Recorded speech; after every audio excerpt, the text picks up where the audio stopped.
Terry Anderson, a U.S. journalist who was held captive by Islamist militants for almost 7 years in Lebanon and came to symbolize the plight of Western hostages during the country's 1975–90 civil war, has died aged 76, his daughter said.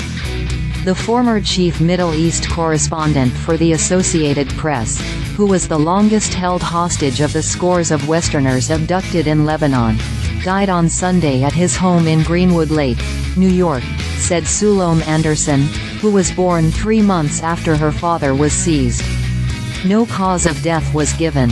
Kept in barely lit cells by mostly Shia Muslim groups in what was known as the hostage crisis, and chained by his hands and feet and blindfolded much of the time, the former Marine later recalled that he almost went insane, and that only his Catholic faith prevented him from killing himself before he was freed in December 1991.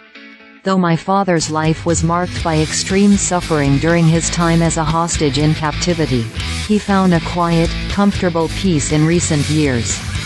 I know he would choose to be remembered not by his very worst experience, but through his humanitarian work with the Vietnam Children's Fund, the Committee to Protect Journalists, Homeless Veterans and many other incredible causes, Anderson said.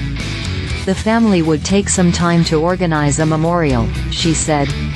Anderson's ordeal began in Beirut on the morning of the 16th of March 1985, after he played a game of tennis. A green Mercedes sedan with curtains over the rear window pulled up. 3 gunmen jumped out and dragged Anderson into the car.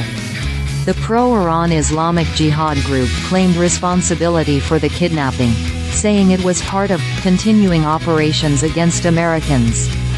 The abductors demanded freedom for Shia Muslims jailed in Kuwait for bomb attacks against the U.S. and French embassies there. Anderson's captivity lasted 6 years and 9 months, during which he was kept in cells under the rubble-strewn streets of Beirut and elsewhere, often poorly fed and sleeping on a thin, dirty mattress on a concrete floor. His father and brother died of cancer during this time, and he did not see his daughter until she was 6 years old. Shortly after his release, he said, "What kept me going? My companions. I was lucky to have people with me most of the time. My faith, stubbornness. You do what you have to. You wake up every day, summon up the energy from somewhere.